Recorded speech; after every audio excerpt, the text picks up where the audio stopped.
Dans cette vidéo, je vais parler de la représentation des nombres à virgule en binaire avec la virgule flottante.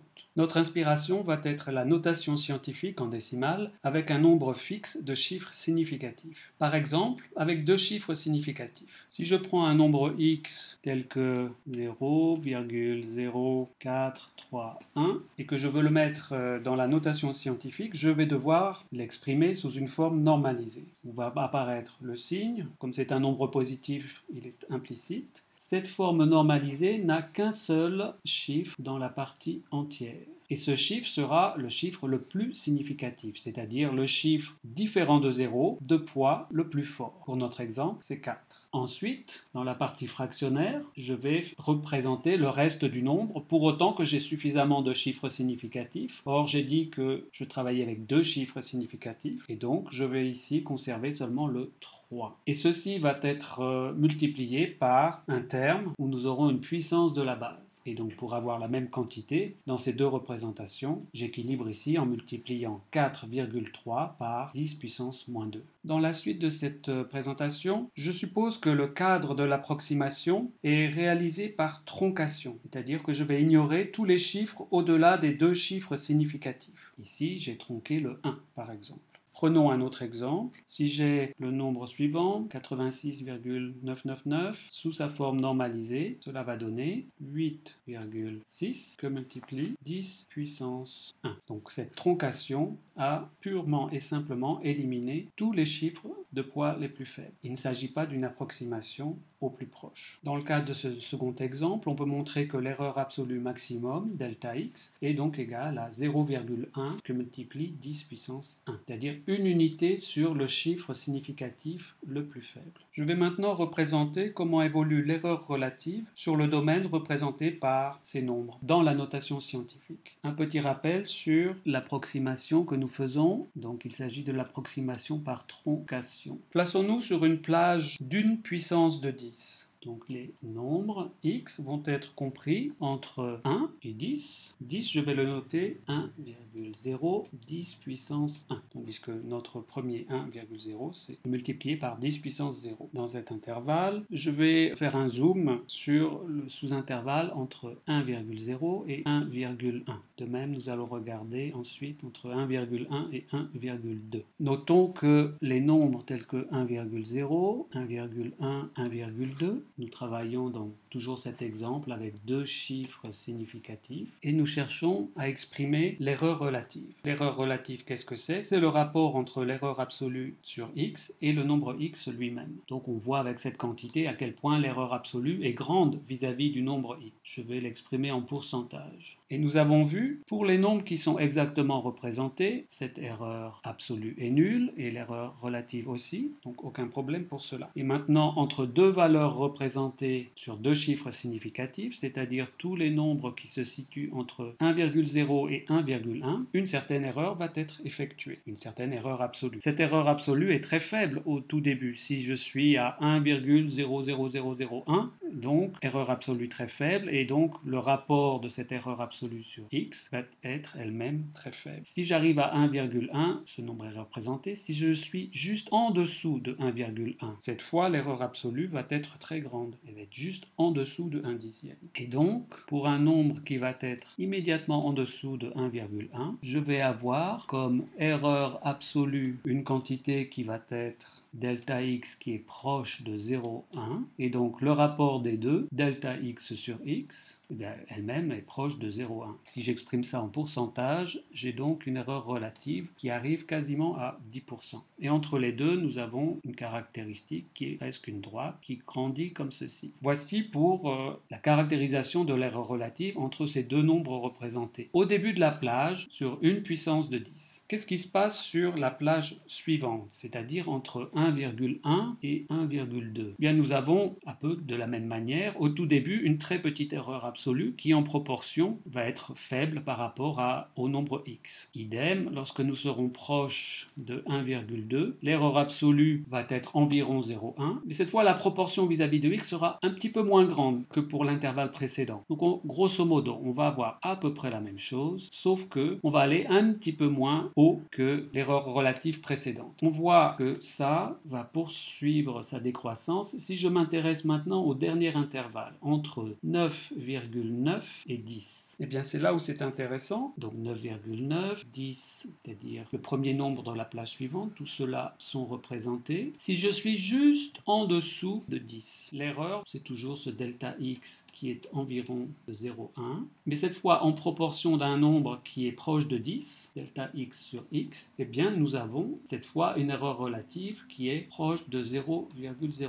Donc 10 fois moins. Cette fois, nous voyons que du côté du haut de la plage représentée, nous avons cette fois une erreur relative qui se situe plutôt du côté de 1%. Et donc entre les deux, ces caractéristiques vont gentiment décroître. C'est plutôt un point positif que cette erreur relative diminue. Voilà ce qui s'est passé sur une plage des puissances de 10. Si maintenant je veux avoir big picture comme on dit, c'est-à-dire savoir comment tout ceci se comporte sur plusieurs plages de puissance de 10. Et bien justement, du fait que la notation scientifique exploite une forme normalisée, nous aurons la même caractéristique sur toutes les puissances de 10. Représentons quelques-unes de ces puissances. Je vais reporter dans ce dessin donc toujours notre erreur relative, toujours en pourcent. Je vais reporter la valeur de 10% que nous avions vu comme étant une borne supérieure et nous avons justement examiné cet intervalle. Je vais seulement reporter le maximum des erreurs relatives que je souligne ici, entre 1 et 1,1, voici ce maximum, proche de 10%. Ensuite, entre 1,1 et 1,2, un peu moins, et ainsi de suite jusqu'au dernier, entre 9,9 et 10, qui était proche de 1%. Ce sont ces nombres que je vais maintenant indiqué ici symboliquement. Et du fait que nous travaillons avec la forme normalisée, en fait, cette caractéristique va être la même sur toutes les puissances de 10. Donc l'intérêt principal de la forme normalisée, de la notation scientifique, est justement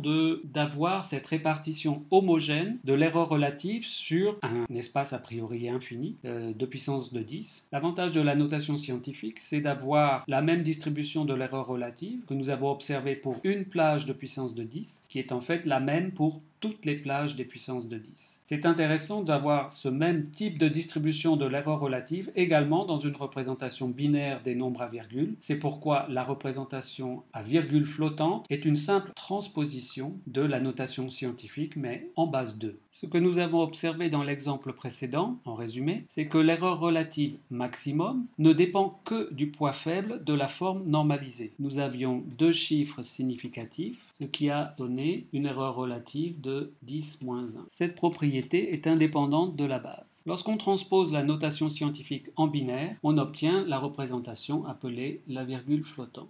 L'erreur relative que j'appelle epsilon est alors donnée par 2 puissance moins n, où n est le nombre de bits utilisés pour la partie fractionnelle. La représentation générale en binaire va être la suivante. Tout d'abord, il nous faut un bit pour le signe, ce qui est suffisant, puisque soit plus, soit moins, c'est deux possibilités. Et traditionnellement, 0 indique le signe positif et 1 indique le signe négatif. Ensuite, nous allons avoir la puissance de la base, donc avec un certain exposant. Donc pour cela, nous allons avoir un certain budget de bits, donc j'appelle P bits, qui va être multiplié par la forme normalisée. La forme normalisée en binaire est particulière puisqu'il existe un seul chiffre différent de 0 qui est 1. Et donc, en virgule flottante binaire, la partie entière est toujours 1. Et donc, puisque c'est toujours 1, cette quantité est implicite. Il n'est pas nécessaire de réserver un bit pour cela puisque l'on sait que c'est forcément 1. Donc les bits, on va les réserver pour la partie fractionnelle. Les fameux n bits dont je parlais tout à l'heure, n bits, seront tous utilisés pour la partie fractionnelle. Pour se fixer les idées, nous allons examiner un exemple simple avec 4 bits. Nous allons utiliser la forme suivante. 2 avec une puissance qui est exprimée avec 2 bits. Cette puissance, je suppose qu'elle va être une puissance positive. Donc, respectivement, ces 2 bits seront les poids de 2 puissance 0 et 2 puissance 1. Ceci va être multiplié par la forme normalisée, donc je le rappelle, le 1 est implicite, et les 2 autres bits vont être utilisés pour la partie fractionnaire. Puisqu'il s'agit d'une partie fractionnaire, ça va donc être les poids des puissances 2 puissance moins 1 et 2 puissance moins 2. L'erreur relative faite avec cette forme de virgule flottante est donc epsilon égale le poids faible de la partie fractionnaire 2 puissance moins 2, c'est-à-dire 0,25, c'est-à-dire 25%, si j'exprime en pourcentage. Donc ceci est l'erreur relative maximum sur le domaine couvert. La question qu'on va se poser, c'est justement quel est ce domaine. Et pour découvrir ce domaine, nous allons convertir les motifs binaires selon cette représentation de virgule flottante vers le décimal. Nous avons pour l'exposant 4 possibilités. 0, 0, 0, 1, 1, 0 et 1, 1. Nous pouvons immédiatement traduire ces motifs binaires en décimales, ce qui correspond à la quantité respectivement donc 0, qui va nous donner 2 puissance 0, c'est-à-dire 1. Ici, c'est 2 puissance 1, qui nous donne 2. Ici, c'est 2 puissance 2, qui nous donne 4. Et ici, c'est 2 puissance 3, qui va nous donner 8, dans notre expression de virgule flottante. Et ceci va être multiplié à la forme normalisée. Quelles sont les possibilités de forme normalisée? Avec 2 bits, il y a donc 4 possibilités. Ces 4 possibilités auront toujours la même partie entière. Donc 1, quelque chose qui va être 0, 0 ou 0, 1, 1, 0 ou 1, 1. C'est intéressant de dessiner le résultat sur un axe. Quelles sont ces valeurs? Nous allons représenter sur cet axe quelques valeurs importantes. 0, 16, et je vais délimiter ça de manière régulière. Quelle est la première valeur représentée à l'aide de notre forme simplifiée de virgule flottante? Eh bien, ça va être celle pour laquelle nous avons des zéros partout. Donc ça va être dans la colonne avec la puissance 0 de la base, et ça va être cette première valeur. 1,00, c'est simplement 1. Ensuite, nous avons 1,01, c'est-à-dire une fois 2 puissance moins 2. Et ceci, comme nous l'avons vu dans une autre vidéo, ça représente 1,25. Ensuite, nous avons 1,10, c'est 1,5. Enfin, 1,11, c'est 1,75. Voici 4 valeurs qui se répartissent entre 1 et 2 à intervalles égaux. Et ce sont toutes les valeurs obtenues pour la puissance la plus faible de la base. Nous allons maintenant examiner les valeurs obtenues pour la puissance supérieure de la base, c'est-à-dire maintenant 2 puissance 1, c'est-à-dire 2. Nous allons simplement multiplier par 2 toutes les valeurs de la colonne précédente, c'est-à-dire 2, 2,5, 3, 3,5, que nous reportons sur notre axe. Donc 2, 2,5, 3, 3,5. Même principe pour la troisième colonne, c'est-à-dire pour la puissance 2 de la base. Nous multiplions encore par 2. 4, 5, 6, 7. Je reporte sur l'axe 4, 5, 6, 7. Dernière colonne, encore une fois multiplié par 2, 8, 10, 12, 14. 8, 10, 12, 14. Je vais peut-être effacer un peu ces 9, 11 et 13 pour bien marquer qu'ils ne sont pas représentés. Et nous avons par la même occasion ainsi le domaine couvert qui va aller de 1, donc minimum, qui vaut 1, jusqu'à 14, qui est le maximum. Examinons pour ces différentes plages de nombres représentés, quelles étaient respectivement l'erreur absolue et l'erreur relative. Dans la toute première plage, donc l'erreur absolue, je la note par delta, l'erreur absolue maximum va être de 0,25.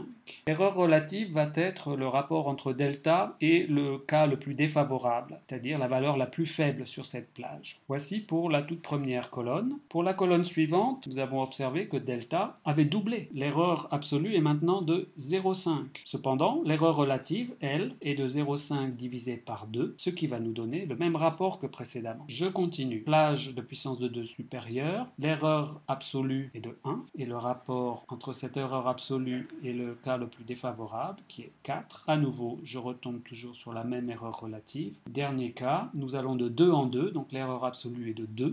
Et dans le cas le plus défavorable, c'est divisé par 8. Et vous voyez qu'on a effectivement cette erreur relative homogène uniforme, maximum 25% sur toutes les plages de puissance de 2. Dans une autre vidéo, nous décrivons le standard I3E 754 qui est utilisé pour la représentation en virgule flottante sur 32 bits. Nous traiterons le cas particulier de 0 qui n'est pas représentable avec la forme normalisée.